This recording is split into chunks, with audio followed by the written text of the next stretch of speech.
My family excluded me from Christmas for being a minor but still treated my paychecks like their entitlement, so I cut off the money and let their life collapse. I, a 29-year-old male, was always the family disappointment. I grew up in this San Francisco neighborhood where my parents were stretching every dollar just to seem like they had money. Dad was some mid-level financial advisor who acted like he was a Wall Street big shot whenever we had company over. Mom worked as an office manager but spent every spare cent on designer knockoffs to impress neighbors who probably didn't even notice or care. Our house was this place they could barely afford, but it was in a good zip code, so they thought that made them hot stuff. Behind closed doors, it was a totally different story. Generic groceries with those black and white labels, heat kept so low in winter you could see your breath, cars held together with duct tape and prayers. They could play pretend to be something they weren't whenever anyone was watching. Then there was my brother, Ryan, a 25-year-old male, the golden child who could do no wrong, the beloved nerd with straight A's, captain of whatever preppy sport was trendy that season, Stanford-bound with a future that would finally make my parents actually important instead of just pretending to be. Ryan knew exactly how to play their game. He could talk all that fancy nonsense at dinner parties, knew how to schmooze Dad's work buddies with just the right mix of ambition and a-hole kissing. Meanwhile, to them, I was busy being the family screw-up. I got decent grades without trying, but nothing special. I played basketball at the public high school, spent weekends in the garage taking apart engines while Mom would practically have a stroke if her friends drove by and saw me all greasy in the driveway. "James, what will Mrs. MacDoodle think if she sees you looking like that?" "Bruh," as if Mrs. MacDoodle gave two shits about what I was doing on a Saturday, "Brr. Why can't you be more like your brother?" Wasn't something they always said out loud, but it hung in the air every damn day. Every disappointed look when I didn't meet their standards, every comparison where I came up short. Dad would come home from work, see Ryan studying and give him a pat on the shoulder. Then he'd see me working on some mechanical project and just shake his head like I was assembling pipe bombs instead of fixing a carburetor. Mom was worse in her own way. She'd introduce Ryan to her friends as my son, who's heading to Stanford, and then gesture vaguely at me with, "And this is James." Not even a mention of what I was good at or interested in, just existing, an afterthought. Hen shit hit the fan senior year when I turned down UC Berkeley. My parents had pulled strings, kissed a-hole, and called in favors to get me in. Their plan was already set. I'd major in finance or pre-law, join the right frat, meet the right people, and eventually become a respectable carbon copy of every other suit-wearing drone they admired. Instead, I told them I was moving to Arizona to work in mining. LOL, let me tell you, that drove them insane. I thought Mom was going to faint right there in the kitchen. Dad's face turned so red I thought his head might actually explode. "Mining? Are you out of your mind?" Dad practically shouted, slamming his hand down on the counter. "Nobody in our circle works with their hands. We've invested everything to give you opportunities." "No, you invested everything in trying to make me Ryan too," I shot back. The mining gig actually paid insanely well, more than most college grads would make for years, but of course that didn't matter to them. Dirty hands meant dirty class status, and that was unforgivable in their world of fake appearances. Ryan, home from Stanford that weekend, just watched the whole blow up with this smug little smile. Later, he cornered me in the kitchen while I was grabbing a soda. "You know this rebellious phase is just embarrassing everyone, right? Just go to Berkeley, get the degree, and stop being such a pain in the a-hole." I remember looking at him and realizing he actually believed the shit he was saying. He wasn't just playing along, he had fully bought into the importance of appearances, the value of proper careers, the whole status-obsessed worldview our parents had been pushing. When I loaded up my truck to leave, Mom did the whole dramatic crying routine while Dad lectured me one more time about wasting my potential. Ryan didn't even show up, too busy with some frat party or whatever.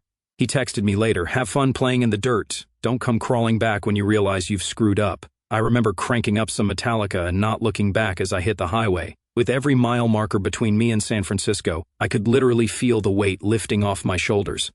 For the first time in my life, I wasn't being measured against their shitty yardstick. No more pretending to care about the right schools, the right careers, or the right neighborhoods. I was finally going to do what I knew was right for me, pointing my truck east toward the desert, toward a future I actually wanted rather than one that would look good at my parents' dinner parties. The first couple of years in Arizona were brutal. Mining kicks your a-hole every single day, 12-hour shifts in conditions that would make most college boys quit in the first hour. Dangerous as hell, physically exhausting, and dirty in ways you can't even imagine until you've been there. breathing in dust, working in tight spaces where the walls could collapse on you any second, equipment that could take your arm off if you weren't paying attention. My first day, this old-timer named Hank took one look at me, clean-cut city boy with soft hands and a nervous smile, and just shook his head. "Give him 2 weeks," he told the shift supervisor, not even bothering to lower his voice. Those first few months, I'd drag myself back to my crappy little apartment, body aching in places I didn't know could ache, too tired to even shower sometimes. I'd just fall face first onto the mattress, set my alarm for 4:30 a.m., and do it all again the next day. Blisters turned to calluses, muscles I never knew I'd got stronger, my soft hands hardened up. 3 weeks in, Hank nodded at me in the locker room. "Still here, huh?" Let me say, that nod was worth more than any A+ I'd ever gotten in school. There was something real about the work that felt right. I wasn't pretending to be someone I wasn't. The guys I worked with didn't give a rat's a-hole about what neighborhood I grew up in or what college I didn't attend. They cared if you worked hard, didn't whine too much, had their backs in tight spots, and could take a joke. For the first time in my life, I was judged by what I actually did, not the image I projected. Honest work, honest judgment. I busted my a-hole and moved up fast. I started as a basic underground miner, got certified on every piece of equipment I could, and worked my way up to shift supervisor in record time, then operations manager by 27. Turned out, I had a knack for the logistics and business side. I just couldn't stand learning that stuff from textbooks in some fancy lecture hall with professors who'd never move from their chair. The supervisor who promoted me, this grizzled guy named Mike who'd been in the business for 30 years, told me straight up, "You're smart about real stuff that matters down here." Best compliment I ever got. I saved every penny I could, lived in the same crappy little apartment while guys making half what I did were buying new trucks they couldn't afford and blowing cash every weekend. After 5 years of grinding, I had enough saved to make some moves. I invested in mining equipment, bought into the company, and started consulting for other operations in the region. The money got serious. Like, really serious. More than Dad made pushing papers around at his financial firm, that's for sure. But I kept living the same way, same pickup truck, same worn jeans, same local dive bar on Fridays. Didn't see the point in changing. I liked my life, liked who I'd become. No fancy watch or designer clothes could improve on the feeling of building something real. During those years in Arizona, I'd still visit my family back in San Francisco a few times a year. My parents didn't actually cut me off. They just made sure I understood they viewed my career choice as a temporary phase before I'd come to my senses. Dad would introduce me to his friends with that awkward explanation. "This is James. He's working in mining right now, but looking at options." Mom would casually leave college brochures on my bed during visits. Ryan would ask, with fake concern, if the manual labor was getting too hard on my body yet.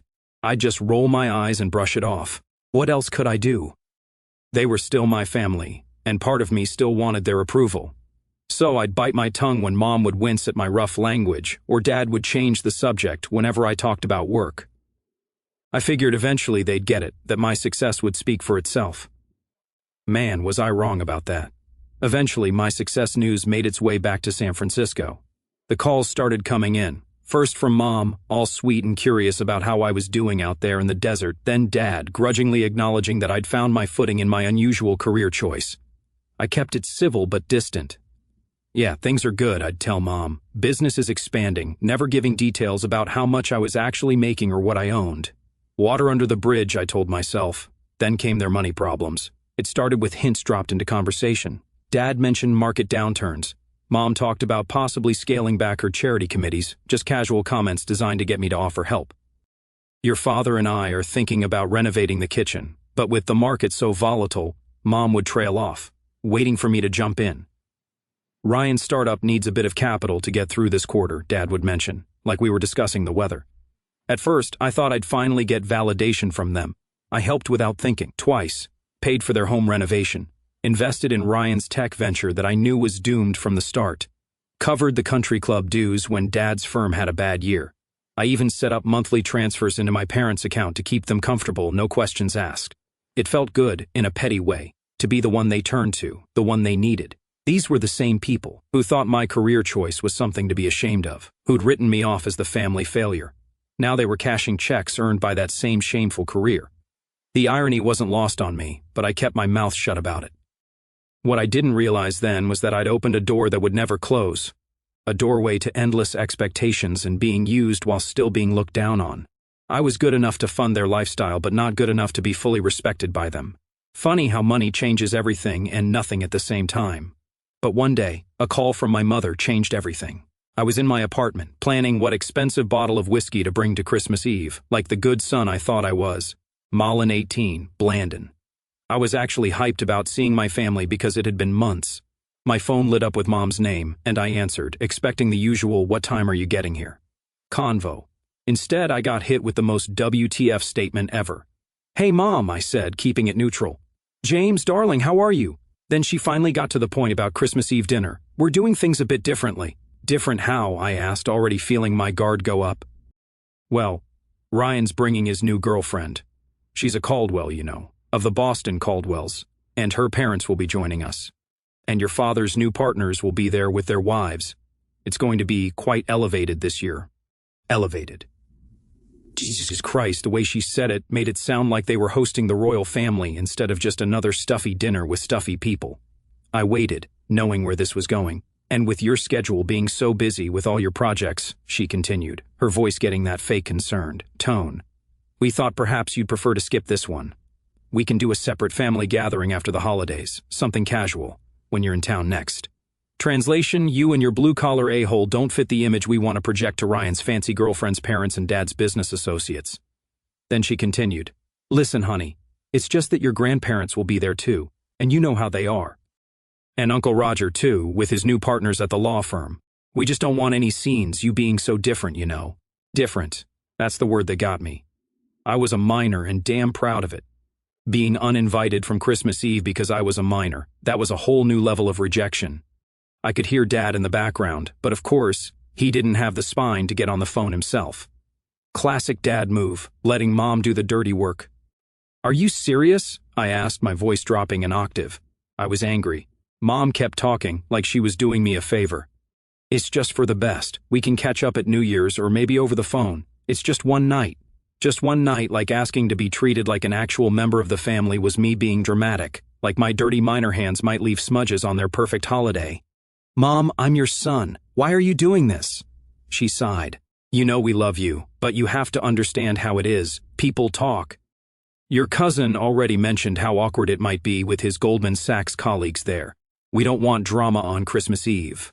Translation: Grandpa might make comments about my unfortunate career choice. Uncle Roger might be embarrassed to introduce me as family to his fancy lawyer friends. And my parents cared more about keeping up appearances than including their own kid. My existence was the drama they wanted to avoid. My silence must have been uncomfortable because Mom added, "Try to understand, okay? We'll save you some leftovers. You can come after that night, though." Leftovers. Like I was some stray dog they'd throw scraps to after the real family finished eating. I hung up before she could respond, my hand actually shaking. 3 years of financially supporting their lifestyle, bailing out Ryan's failed ventures, being their emergency fund, and I still wasn't good enough to sit at their table. My phone buzzed almost immediately with a text from Ryan. "Mom says you're being difficult about Christmas Eve. Just go with it this time. The Caldwells are important connections. We'll make it up to you. Don't be a jerk." I didn't bother responding. There was nothing to say. I sat at my desk for a good 20 minutes, trying to process what had just happened. The sheer audacity of it was mind-boggling. It was so perfectly on brand for them, I should have seen it coming. They'd always been experts at making me feel like I wasn't good enough, even when I was literally funding their lifestyle. The irony would be funny if it didn't make me want to punch the wall. The thoughts were eating my head, so I canceled my afternoon meetings and drove out to one of our mining sites. Something about being around the actual work, the heavy machinery, the guys in hard hats actually producing something real, helped clear my head. This was my world now. A world where people valued results over appearances, where your word and your work mattered more than your pedigree. That evening, I called my buddy Mike, needing to vent to someone who'd understand. Mike had been my first friend in Arizona, a fellow miner who'd shown me the ropes when I was green. He'd since moved into engineering at the same company, and we'd stayed close through the years. "They did what?" Mike practically shouted through the phone after I explained the situation. "That's next-level shit, man. After everything you've done for them?" "Apparently, I'm still not polished enough for the fancy Caldwells," I said, trying to laugh it off but knowing I sounded bitter. "Screw them," Mike said bluntly. "Spend Christmas with us." Sarah's cooking enough food for an army anyway, and the kids would lose their minds if Uncle James doesn't show up with his famous fireworks. The casual assumption that I already had a place at their table, that I belonged without question, hit me harder than I expected. You sure? I don't want to crash your family time, I said. Are you kidding me? You are family, dumbass, Mike replied. Besides, Sarah would kick my a-hole if I didn't drag you over. Just bring those steaks from that fancy butcher you found. Mike and Sarah had been there, my blood relatives hadn't. I'd been trying to buy my family's approval for years, sending them money, solving their problems, all in the hope that eventually they'd see me as worthy. But that approval would never come, because the problem wasn't that I wasn't good enough. The problem was that their entire value system was screwed up. No amount of money would ever change that. Christmas Eve at Mike's was everything a holiday should be. Their house wasn't anything special, but it was warm. The tree was a little crooked, with a mix of store-bought ornaments and handmade ones from their kids. Christmas music played from a speaker that kept cutting out, and you know what? It was perfect. Their kids tackled me the second I walked through the door.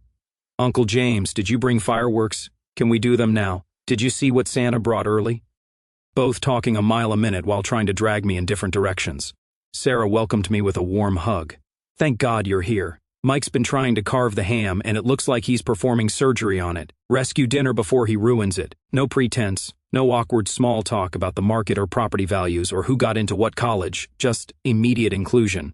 Like I'd always been part of the family, which, in all the ways that actually mattered, I had been for years. Mike's parents were there too, retired and living in a small place in Phoenix. His dad immediately pulled me into a conversation about some new mining equipment he'd read about in a magazine. His mom asked genuine questions about my work, actually listening to the answers. They all were like the family I always wanted. Dinner wasn't served on fancy china, the potatoes had some lumps, the gravy was a little thin. Nobody cared. We talked and laughed and argued about sports teams. The kids kept sneaking their vegetables to the dog when they thought nobody was looking. After dinner, Mike and I escaped to the backyard with drinks to set up the fireworks I'd brought for later. The desert night was cool and clear, stars blazing overhead in a way they never did in San Francisco's foggy skies. You're quiet tonight, Mike said, opening the box of fireworks. I shrugged. Just thinking about your shitty family. I laughed, despite myself. Something like that. Mike was quiet for a moment, sorting through the fireworks, then he said, You know what the problem is, right? You've made it too easy for them to have it both ways. They get to look down their noses at you while dipping into your wallet whenever they want. His words hit home. You're saying I enabled this? I'm saying they've never had to choose between their stuck-up image and their financial comfort, Mike replied. Maybe it's time they did? Something clicked in my mind after what Mike said. Yeah, maybe it is. Later, when I finally headed home around 2 a.m., Sarah packed up enough leftovers to feed me for a week.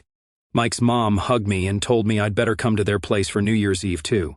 The kids made me promise to bring more fireworks next time. Driving back to my place, I realized something important.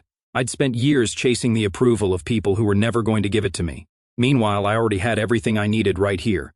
People who accepted me exactly as I was, greasy hands, work boots and all. When I got home that night, there were 3 missed calls from Mom and a text from Ryan. I ignored them all and slept better than I had in months. The next morning, still riding the clarity I'd found at Mike's, I pulled up my banking app and took a hard look at all the automatic transfers I had set up. The mortgage supplement for my parents' overpriced house they could barely afford, the quarterly investment into Ryan's latest doomed startup, the country club dues they stretched to pay, the credit card payments that kept their facade intact. It was insane when I actually looked at the numbers. Thousands after thousands just flowing out each month to support their lifestyle while they thought I might embarrass them in front of the hoity-toity Caldwells. Without hesitation, I canceled every single transfer and autopay. Then I called my financial advisor. I need you to stop the disbursements to RC Ventures, I said, referring to Ryan's company where my money disappeared into a black hole. I felt lighter than I had in years, like I'd finally put down a weight I'd been carrying around for too long. I knew there would be drama when they discovered the money faucet had been turned off, but I didn't give a shit anymore. It was exactly 3 days before all hell broke loose. The amount of time it took for Mom's credit card to be declined during some shopping spree. I was in a meeting about expanding one of our sites when my phone started blowing up. I ignored it until we wrapped, then checked to find 6 missed calls from Dad, 3 from Mom, and about a dozen texts from Ryan, each one more panicky than the last. Dad called first, barely containing his rage. What the hell do you think you're doing? Your mother was humiliated today. Of course, that was his concern. Not, hey, is everything okay with you? Or did something happen? Nope, straight to how Mom was embarrassed in front of some cashier. Yeah, about that. I decided to stop enabling, I replied. Since I'm not good enough for Christmas dinner, I figure my money isn't good enough for your expenses. This is childish, he snapped. You can't just cut us off without warning because your feelings are hurt about one dinner invitation. It's not about the dinner, I said, my voice quiet. It's about years of being treated like I'm something to be ashamed of while you're happy to take my money. I'm done. I hung up before he could respond. My phone immediately lit up with Ryan calling. I answered, ready to get it all over with at once. What the actual shit is wrong with you? Do you have any idea what you've done? Forced you to run a real business instead of a money pit? I suggested. You think you're so much better than us now because you got lucky playing in the dirt, Ryan sneered. You're still the same loser who couldn't cut it in the real world.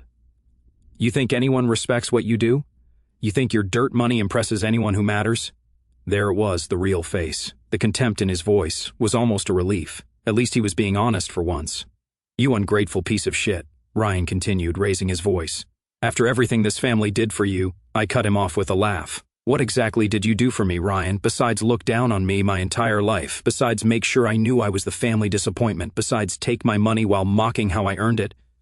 You're making a huge mistake, Ryan warned. You think you can just walk away from family? Watch me, I said and hung up. Mom's call came next, her voice tearful and accusatory. I cut through her guilt trip quickly. I've supported you financially for years while you continue to treat me like dirt. Well, it's over. Figure out your own finances for once. We'll lose everything, she said, panic rising in her voice. Then you'll lose everything, I replied. Maybe then you'll figure out what actually matters. I blocked all their numbers after that. For the first week, I felt like shit, second-guessing myself, wondering if I was overreacting. But then came a weird sense of freedom. I'd been carrying their expectations and judgments for so long that their absence felt like putting down a heavy weight I hadn't realized I was bearing. The week after I cut them off, I buried myself in work. We were expanding operations to a new site, which meant endless meetings with environmental consultants, government officials, and equipment suppliers. One night I was working late at the office when Mike stopped by my door. You look like crap, he said bluntly. Thanks, bud. Just what I needed to hear. He closed the door and sat down across from me. I told him what happened and how I kind of felt like an a-hole. Mike nodded.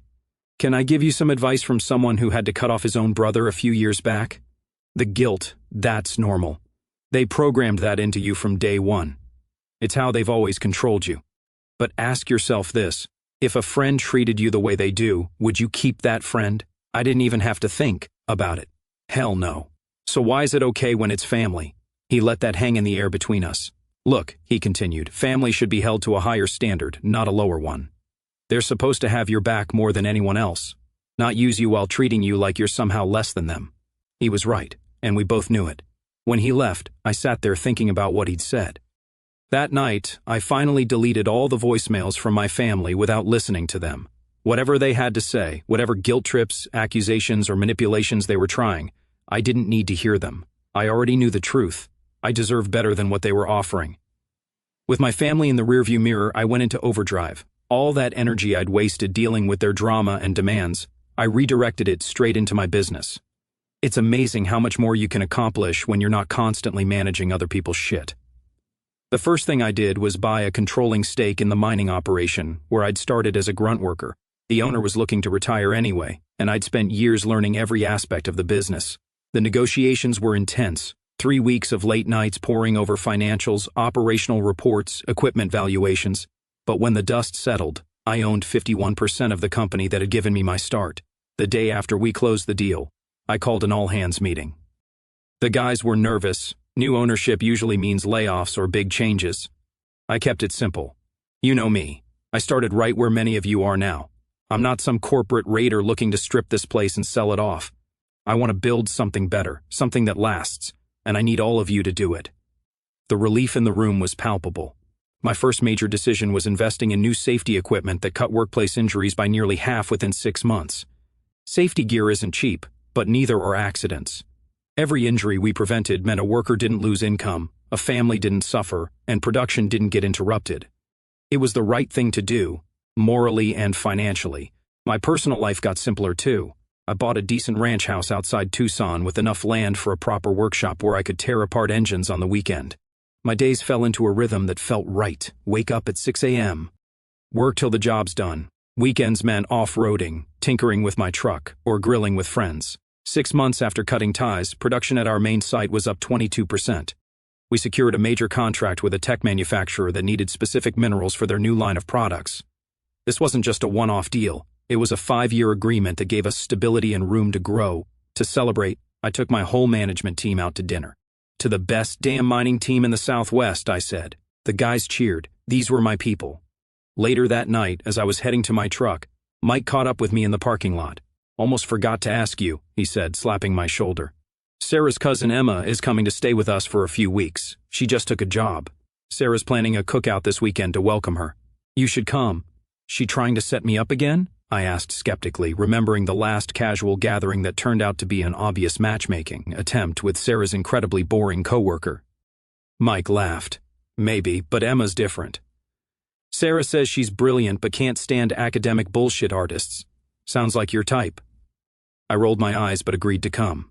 Good food, good company, and if Sarah's cousin was terrible, I'd just hang out with the kids and the dog like I usually did at these things.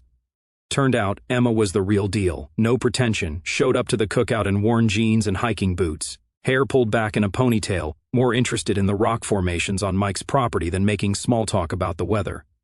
Within minutes of meeting, we were deep in conversation about extraction techniques and environmental mitigation. "So, you're the mining guru," she said when Sarah introduced us, giving me a firm handshake. "I've been wanting to pick your brain about some of the practical applications of my research." What I thought would be a quick chat turned into hours of talking about everything from geology to growing up with families that didn't get us. "My parents wanted me to be a doctor or lawyer," she said. "They couldn't understand why I'd want to play in the dirt for a living." I laughed, the parallel to my own life unmistakable. "Mine were the same." "Were?" she asked. "I cut them off a few months ago. Long story." Emma nodded. "Good for you. Life's too short to keep toxic people around, even if they're blood." That simple comment from someone who just met me but immediately understood hit me harder than I expected. No attempts to make me feel guilty for abandoning my family. No suggestions that blood is thicker than water or whatever other cliches people trot out as the weeks passed. Emma and I grew closer. She was the first person I'd met who straddled both worlds I'd known, the academic sphere my parents worshipped, and the practical, hands-on work they looked down on. She moved between them effortlessly, respecting both but bullshitting in neither. For the first time in my life, I was with someone who valued me for exactly the things my family had always seen as shortcomings: my directness, my practicality, my preference for honest work over superficial status. While I was thriving in my life, my family's was crumbling. I didn't seek out information about them, but I heard things through mutual acquaintances. About 8 months after I cut them off, I got a call from my mom's former best friend, Diane. We'd always gotten along well. We chatted for a bit, catching up on general stuff. According to Diane, my parents had been living far beyond their means for years, even before I started supporting them.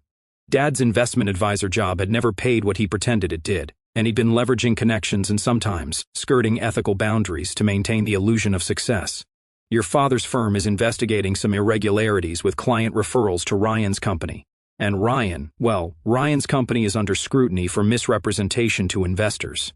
I wasn't surprised about Ryan. He'd always taken shortcuts, relied on charm over substance. "What kind of misrepresentation?" I asked. After hanging up, I almost felt bad for them, but I didn't reach out. Their problems were of their own making, just as my success was of mine. Life continued. My business still thrived, my relationship with Emma deepened. The occasional updates about my family's downward spiral continued through mutual connections. Ryan was serving his sentence at a minimum security facility in California. My father had lost his appeal to keep his professional license, and was now working retail at a golf equipment store. I was not going to rescue them. They were not my problem anymore. As Mike put it one day at work, "Best thing those a-holes ever did for you was push you away." Made room for the rest of us who actually give a damn about the real you. 1 year after cutting ties with my family, my life had transformed completely. I was engaged to Emma, who'd become not just my partner but my best friend. My business had expanded. Everything was in place. I just returned from a site inspection in Nevada when my assistant mentioned an unusual call. "Your mother phoned the office. She said it was urgent family business." I told her you were unavailable, as instructed, but she insisted I'd tell you they're in Arizona and want to see you for Thanksgiving. That was funny, actually, but I wanted to enjoy the show. I should have declined immediately, but I was curious, so I agreed to meet them at a hotel restaurant in Tucson. Emma offered to come with me, but this was something I needed to handle alone. I arrived early. When they entered the restaurant, the physical change in them was shocking. Dad looked different. His once commanding posture diminished. Mom had lost weight, her designer clothes replaced by simpler attire. Ryan wasn't with them, of course. He was still in prison. "James," Mom said, "thank you for seeing us." I nodded, gesturing for them to sit. No hugs, no handshakes. "You look well," Dad said stiffly. "Business must be good." "It is," I said. "Why are you here?" Mom glanced at Dad. "It's Thanksgiving. We wanted to see you. It's been a year. A year since I cut you off financially," I corrected. "Not a year since you treated me like an embarrassment." After an awkward silence, Dad went on. "This past year has been difficult. We lost a lot. The house, my job, our standing. I heard Ryan's fraud didn't help, I imagine. Where is he?" Mom hesitated, serving his sentence in California. Dad cleared his throat. "Look, son, we're in a financial bind. Legal fees, lost investments, my reputation. You need money," I said flatly. Mom corrected, reaching for my hand. I didn't take it. "Family helps family." "I'm sorry you're struggling," I said, "but I can't help you." "Can't or won't?" Dad asked, the old authority creeping in. "Both," I answered. "My money is tied up in my business, my foundation, and my future with Emma." "Emma?" Mom asked. "My fiancée." Mom looked surprised. Dad slumped. "There's nothing you can do?" "I started over once," I said, "when I left with nothing, worked brutal shifts to build something. Learned that family isn't just blood, it's who gives a damn." I stood, ending the conversation. "I wish you well, but I'm not your solution." Mom was stunned. "You're just walking away from your own family? You became this heartless—" "Sure, let's go with heartless. It's a lot easier than admitting you only care now because your bank account's on life support." Then I walked out, leaving them staring at the $30 I tossed for their drinks. Emma was waiting at home. Later that day, we headed over to Mike and Sarah's for Thanksgiving.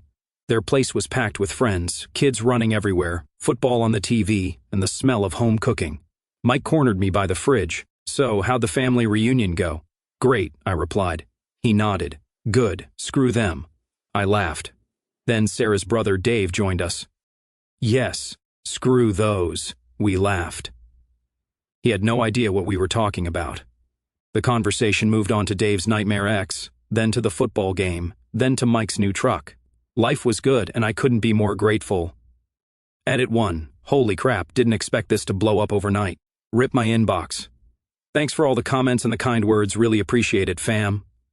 Edit 2. To the geniuses suggesting, but they're still your family. Congratulations on completely missing the entire point. Your medal for family loyalty is in the mail.